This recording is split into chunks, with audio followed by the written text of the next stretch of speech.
بسم الله الرحمن الرحيم.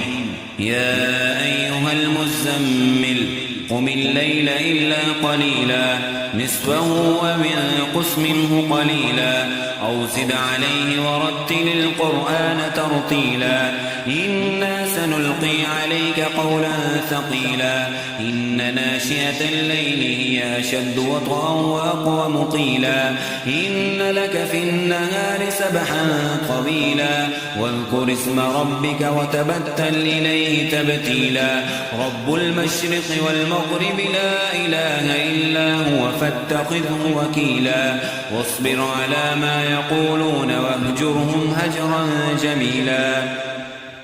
وذرني والمكذبين أولي النعمة ومهلهم قليلا إن لدينا أنكالا وجحيما وطعاما ذا غصة وعذابا أليما يوم ترجف الأرض والجبال وكانت الجبال كثيبا مهيلا إنا أرسلنا إليكم رسولا شاهدا عليكم كما أرسلنا إلى فرعون رسولا فعصى فرعون الرسول فأخذناه أخذا وبيلا فكيف تتقون إن كفرتم يوما يجعل الولدان شيبا السماء منفطر به كان وعده مفعولا إن هذه تذكرة فمن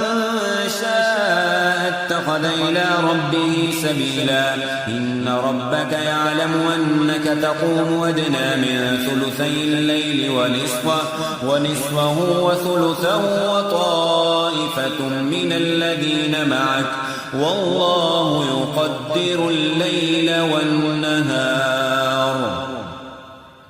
علم أن لن تحصوه فتاب عليكم فقرأوا ما تيسر من القرآن علم أن سيكون منكم مرضى وآخرون يضربون في الأرض يبتغون من فضل الله وآخرون يقاتلون في سبيل الله فقرأوا ما تيسر منه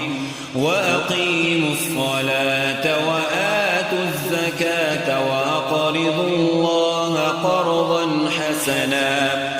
وما تقدموا لأنفسكم من خير تجدوه